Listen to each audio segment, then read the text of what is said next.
Good morning, Retriever fans, and welcome to another edition of the UMBC Coach's Corner. I'm Dan LaHatte. Once again, I'm joined by head softball coach Joe French. Coach, it's been a little while since we've talked.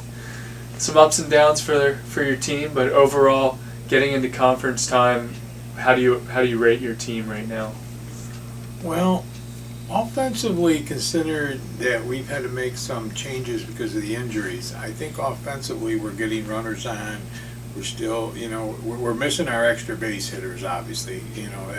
We're not getting that double driving a run or driving two runs or possibly one leaving the ballpark. But our on-base percentage has been decent. The problem is, again, we cannot give up a number of runs, and it's been kind of tough with the way we've had to reconfigure the lineup a little bit. So we went through a stretch, but they played the main series really, really tough. All three games could have gone to the wire. Last week, Stony Brook probably threw the best pitching against us that we've seen in a series, counting all the tournaments and everything. They were strong in the circle, and they bunched a couple innings and got some big runs. So we had a couple opportunities, though. They made a couple of diving catches on us and took a couple of hits away from us when the ball game was still like 2-0 or whatnot. And so we had a chance to put a couple of runs up on the board, and they just took them away. And so the girls are playing hard, though, and they're fighting. I do think, considering that, we from the opening day lineup that we are missing Scroggins, Argentino, Taylor Hall, Saubel, and Jordan Zhang, 5 position players. I think the fill-ins, we gave it their best, and the whole team played to 100%. We just didn't quite have enough firepower and pitching power to keep it into a 2-1, 1-0 game, which is where we need to do when we face good pitching. Now, you just mentioned all of those injuries. Obviously, it speaks to your team's versatility and athleticism that they're able to keep in these games, even though people are playing out of position, some pitchers even in the lineup, all kinds of things. Obviously, the team is buying in and working hard.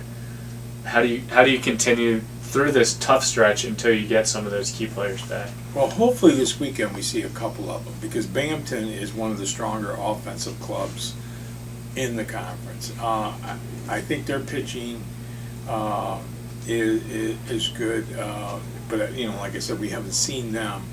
But I just think with the way the girls have had to step up, like for instance Jane Pardo, she didn't play till Scroggins went down with a concussion. She's hitting 3-something as a fill-in, so she's doing a remarkable job, considering I think she might have had 3 or 4 at-bats before this, and I think she's in double digits in hits now. So somebody stepping up like that, and it is next person up. So when it fills in, it's just that, you look at the lineup, and most of the time now there's like 4 or 5 freshmen or 4 or 5 sophomores in there, and we did that. Now I did figure out going into this weekend, due to injuries or sickness, I believe we were at 89 missed games total, between the opening day lineup. And then obviously we missed the 3 with Scroggins, which 3 with Jordan, 3 with Taylor, 3 with Saubel, so they add 12 more to that. So that's to answer your question. Yes, I think the other kids have done more than an adequate job trying to fill in, but what we lost was some of our extra base hitters, and so we're not getting that 2-run double or that 2-run homer right now, and so we have to bunch a little bit more, and but I'm not complaining about the offense, because I think the on-base percentage has still been decent. It's just that it's harder to score runs without extra base hits, because then you have to have a 3-hit inning all the time, or maybe an error and a walk and a couple of hits. So they're trying hard.